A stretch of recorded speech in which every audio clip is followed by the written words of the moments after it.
como pasamos de aldeas dispersas a ciudades complejas, con leyes, impuestos y figuras de autoridad? ¿Qué nos llevó a abandonar la vida nómada para establecernos en un mismo lugar, cultivar tierras y construir sistemas que iban más allá de lo individual? La respuesta se encuentra en Mesopotamia. En esa región entre los ríos Tigris y Éufrates, hace más de 5000 años, nació algo que cambiaría el rumbo de la humanidad: la ciudad-estado. Mesopotamia no fue solo el crisol de civilizaciones, como la llamó Samuel Kramer. Fue también el laboratorio donde se inventó la política, la administración, la escritura y el concepto mismo de Estado. Aquí, en Sumer, se levantaron las primeras urbes, ciudades como Uruk, Lagash o Nippur, lugares donde miles de personas comenzaron a vivir juntas, no por parentesco o tribu, sino por necesidad colectiva y organización social. Pero este salto no fue espontáneo ni sencillo. Requería estructuras nuevas, reglas claras y una forma de control que permitiera coordinar actividades, resolver conflictos y distribuir recursos escasos. Y así surgieron los primeros sistemas legales, administrativos y religiosos que dieron forma al poder estatal. El desarrollo de la agricultura fue el primer paso. Gracias al cultivo intensivo en tierras fértiles, fue posible producir excedentes alimentarios. Ese excedente, a su vez, permitió que algunas personas dejaran de trabajar directamente en la producción de alimentos para dedicarse a otras funciones. Escribas, artesanos, comerciantes, soldados y gobernantes. Así nació la especialización del trabajo, base de toda civilización compleja. Pero con la especialización llegó la desigualdad. No todos tenían acceso igualitario a los recursos, ni todos ejercían el mismo poder. Y frente a esta realidad, surgió una nueva necesidad: organizar la convivencia, definir derechos y obligaciones y garantizar el orden dentro de una sociedad cada vez más heterogénea. De ahí emergieron las primeras leyes. Y uno de los máximos ejemplos de ese proceso es Hammurabi, rey de Babilonia, cuyo famoso código legal no fue el primero, pero sí uno de los más completos y mejor conservados, con sus 282 leyes grabadas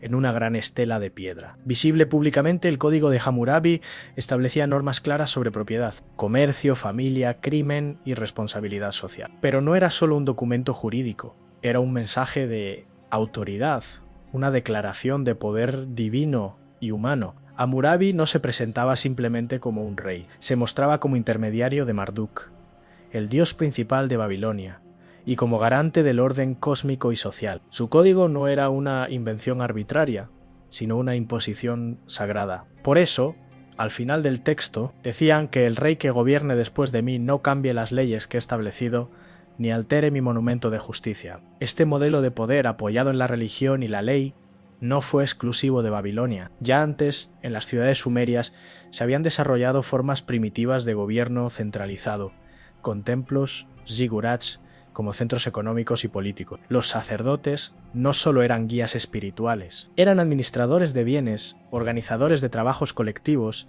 y gestores de recursos agrícolas. La teocracia no era solo una forma de gobierno, era una herramienta de gestión social. A medida que las ciudades crecían, también lo hacía la necesidad de control. Surgen los escribas, guardianes del conocimiento y la burocracia, capaces de registrar transacciones, impuestos y decisiones judiciales. La escritura cuneiforme, nacida como herramienta contable, se convirtió en instrumento de poder. Por primera vez en la historia, las palabras podían ser fijadas, recordadas y ejecutadas con precisión. La figura del rey evolucionó entonces desde una autoridad, principalmente militar o religiosa, hacia una más compleja en el gobernante como administrador, juez y ley. Este rol no era únicamente práctico, tenía una fuerte carga simbólica. El rey no solo mantenía el orden terrenal, también aseguraba el equilibrio cósmico. Era el puente entre los dioses y los hombres. El historiador Samuel Noah Kramer señaló que en Sumer no solo se inventó la escritura, sino también la idea misma de que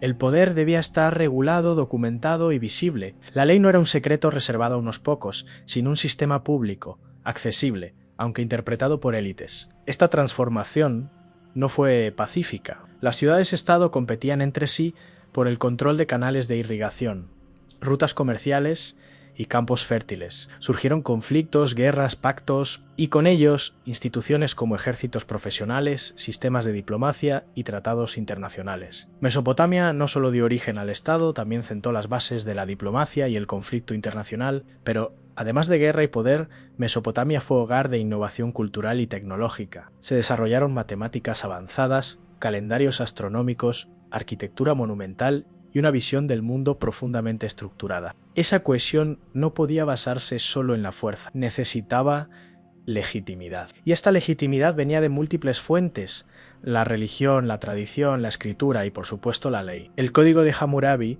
no solo establecía castigos, el famoso ojo por ojo, diente por diente, sino que definía jerarquías sociales, roles de género y principios de justicia que reflejaban valores muy específicos de su tiempo. Este modelo no se quedó en Mesopotamia, viajó, inspiró, fue el germen de otros sistemas legales posteriores, desde el derecho romano hasta los principios de justicia en civilizaciones mediterráneas y orientales. La idea de que el poder debe expresarse en textos visibles y permanentes, de que la ley puede ser un instrumento de control social y también de justicia, es una herencia mesopotámica que perdura hasta hoy. Además, el Estado no solo se preocupó por la ley, también por el registro, por la administración del agua, por la distribución de grano, por la construcción de muros defensivos, por el cobro de impuestos, por el mantenimiento de caminos. Todo esto implicaba una infraestructura de gestión nunca antes vista en la historia humana. En este sentido,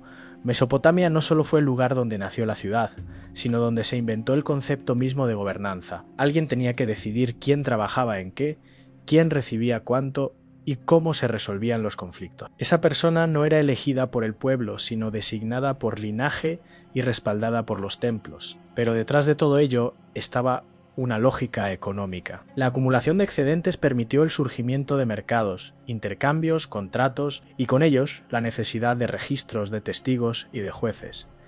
Sin economía no habría Estado, sin Estado no habría seguridad para la economía. Lo que comenzó como una necesidad práctica como controlar el agua, distribuir la comida o resolver disputas, terminó generando algo mucho más profundo, una visión del mundo donde el caos debía dominarse, donde el orden era un bien supremo y donde el poder político se vestía de autoridad moral y divina. Hoy miramos atrás y vemos a Mesopotamia como el inicio de nuestra historia política. Pero más que eso, fue el primer intento consciente de dar forma al desorden inherente de la vida colectiva, fue la invención de la burocracia, de la ley, del gobierno, y de la pregunta que sigue sin responder del todo: ¿quiénes tienen derecho a mandar y por qué? Porque si hay algo que Mesopotamia nos enseña es que el poder no surge espontáneamente,